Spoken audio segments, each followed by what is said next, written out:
ये काम दिल्ली सरकार का, लेकिन आपने मदद की टीचरों की, क्या कहें दिल्ली? ये आप दिल्ली के मुख्यमंत्री जी से पूछिए ना कि अगर आप नॉन टीचिंग स्टाफ को भी 3-3 महीने सैलरी नहीं देंगे तो इससे बेशर्मी क्या हो सकती है। और मैं यहाँ पर कोई श्रेय लेने नहीं आया, मैं सिर्फ जानता हूँ कि एक मिडिल क्लास या जो जिसकी जिसके लिए जो नौकरी करता है उसके लिए उसकी सैलरी कितनी इंपॉर्टेंट है। कम से कम उनके बच्चों की, उनके भविष्य के साथ मत खेलें। सर एक लास्ट कमेंट, वो फिनलैंड भेजने के पीछे अभी भी अड़े हुए हैं कि पंजाब के टीचर जो है सिंगापुर चले। बोलिए, कम से कम लोगों की सैलरी ना रोकें, वो ज़रूरी है।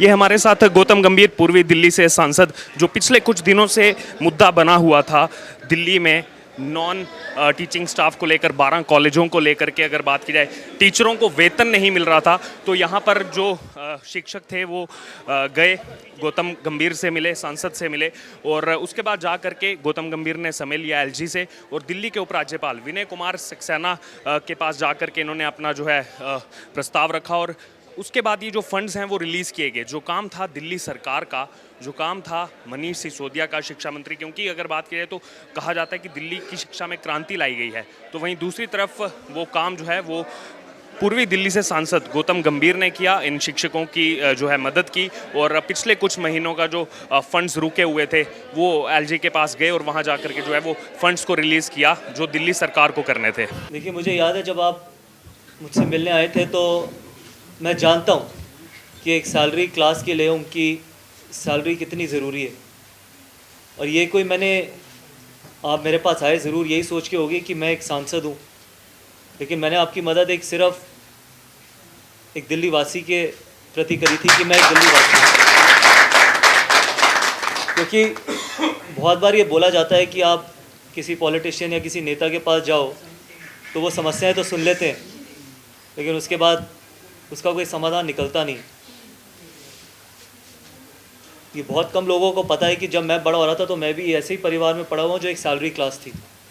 तो मुझे पूरा इस चीज़ का एहसास है कि कितनी ज़रूरत होगी, चाहे वो आपके बच्चे हों, चाहे वो आपकी माता पिता हो, चाहे वो आपकी वाइफ हो, कि एक सैलरी से कितना जीवन, कितने लोगों की ज़िंदगी जुड़ी हुई। मैं धन्यवाद करना चाहूँगा एलजी साहब का कि उन्होंने इतनी जल्दी हमारे को टाइम दिया, उसके बाद इतना जल्दी इसका समाधान भी निकाला। देखिए, हमारे एजुकेशन सिस्टम में ना एक बड़ी अनफॉर्चुनेट चीज़ है कि हम सिर्फ टीचर्स का ही बहुत सम्मान करते हैं, टीचर्स के बारे में ही बहुत बड़ी बड़ी बातें या बहुत चीज़ें बोली जाती हैं। नॉन टीचिंग स्टाफ के बारे में हम उनको इतना ज़्यादा श्रेय देते नहीं हैं। जैसे जो बैकरूम स्टाफ होता है तो उनका जो योगदान है उनके बारे में भी समझना बहुत ज़रूरी है। अगर आप अभी इससे पहले देखें तो दिल्ली सरकार ने टीचर्स को फिनलैंड भेजने की कोशिश करी, अब भेजना चाहते हैं।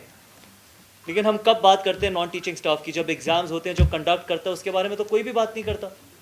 लेकिन उनका रोल कितना इंपॉर्टेंट है किसी भी बच्चे की ज़िंदगी में। अगर आप सही तरीके से कंडक्ट कर सकें, अगर आपका कॉलेज ठीक तरीके से चल रहा है, अगर कॉलेज में किसी तरीके की कोई समस्या नहीं है, वो सारे काम ये हम सबका फ़र्ज़ बनता है, यहाँ पर स्टूडेंट्स का फ़र्ज़ बनता है।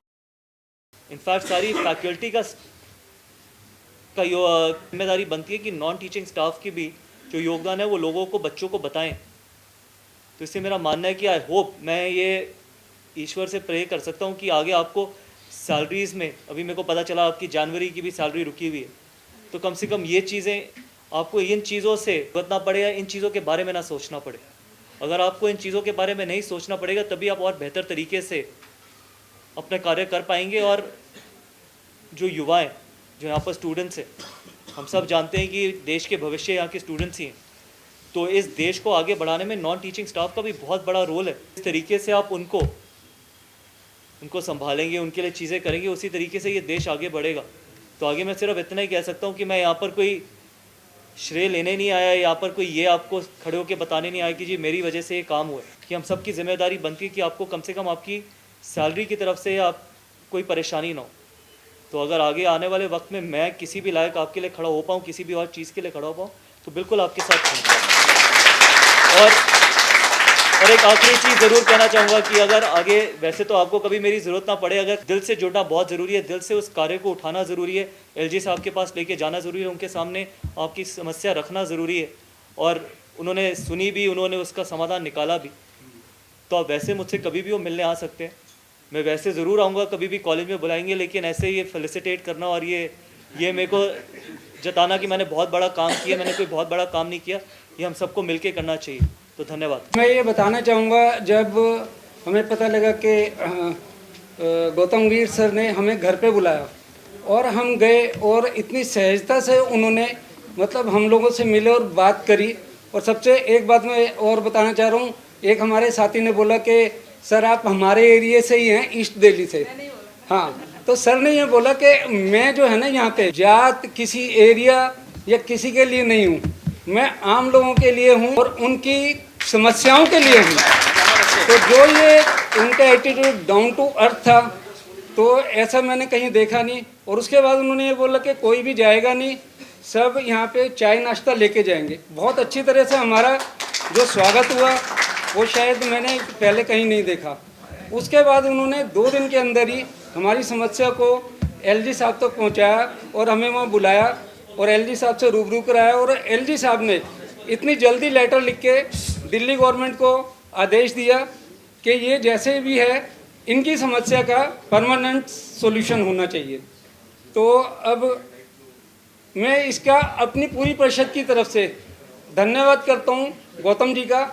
और आगे भी कुछ समस्याएं हैं, तो 1-2 समस्याएं मैं सर के पास और रखना चाहूँगा, जो हमारी परमानेंट समस्या हैं, अगर उसका समाधान भी थोड़ा सा हो जाए। एक तो ये कि यूजीसी और एचआरडी मिनिस्ट्री के पास एक हमारा एक लेटर पहले पास हुआ है। हम कॉलेजों को अगर इसको पार्लियामेंट्री क्वेश्चन उठाया जाए तो हम 12 कॉलेजों को डायरेक्ट यूजीसी और एचआरडी मिनिस्ट्री के अंदर हम आ सकते हैं। तो हमारी जो समस्या, जो अगले 55 कॉलेज हैं जिनको कभी ये समस्या नहीं आई सैलरी की, तो इसके ऊपर अगर थोड़ा सा आप प्रयास करें तो हो सकता है शायद हमारा बेड़ा पार हो जाए। दूसरा, हमारी एक लाइब्रेरी के साथियों की एक समस्या चल रही है एसीपी की, जिसके लिए ऑलरेडी पॉजिटिव लेटर हमारे दिल्ली यूनिवर्सिटी से जा चुका है यूजीसी में। तो उसके ऊपर हम चाहते हैं कि थोड़ा सा सहयोग मिल जाए और वो वहाँ से पास हो जाए। और एक जो हम चाह रहे हैं कि शिक्षा मंत्री से हमारे केंद्रीय परिषद का एक टाइम दिया जाए और मिलवाया जाए, जिससे कि हम अपनी समस्याओं के बारे में से रूबरू हो सकें। तो ये 3-4 समस्याएं हैं जो बहुत ज़रूरी हैं। तो इसके लिए मैं गौतम गंभीर जी का चाहूँगा कि हमारे लिए इसमें थोड़ी सी सहायता करें। बाकी मैं आप सबकी तरफ से आज गौतम जी का बहुत ज़्यादा आभार प्रकट करता हूँ। धन्यवाद।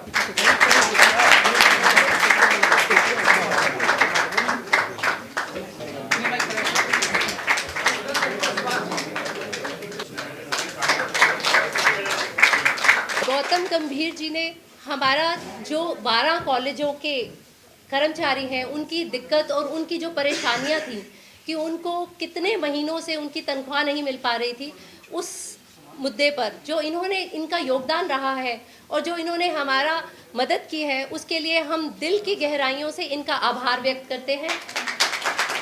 और हमारे यहाँ रामजस कॉलेज के प्राचार्य जी डॉक्टर मनोज खन्ना जी, जिन्होंने हमें इस समारोह करने की अनुमति दी, ये सब अरेंजमेंट करने का साहस दिया, उनका दिल की गहराइयों से धन्यवाद। हमारे दिल्ली विश्वविद्यालय के कुलपति श्री विकास गुप्ता जी ने भी आज यहाँ आना था, बट किसी कारणवश वो यहाँ नहीं उपस्थित हो पाए हैं, पर फिर भी हम यहीं से उनका दिल से धन्यवाद करते हैं। आज हमारे बीच है हमारे कर्मचारी परिषद के केंद्रीय महामंत्री श्री मनोज त्यागी जी, जिनके बिना कोई भी कार्य संभव नहीं हो सकता। जो इस परिषद की रीढ़ की हड्डी हैं, आप कुछ भी कहिए, उनका अथक प्रयास और जो वो बल देते हैं हम लोगों को, ये सब कार्य संभव हो पाते हैं। तो उनका मैं दिल की गहराइयों से स्वागत करती हूँ।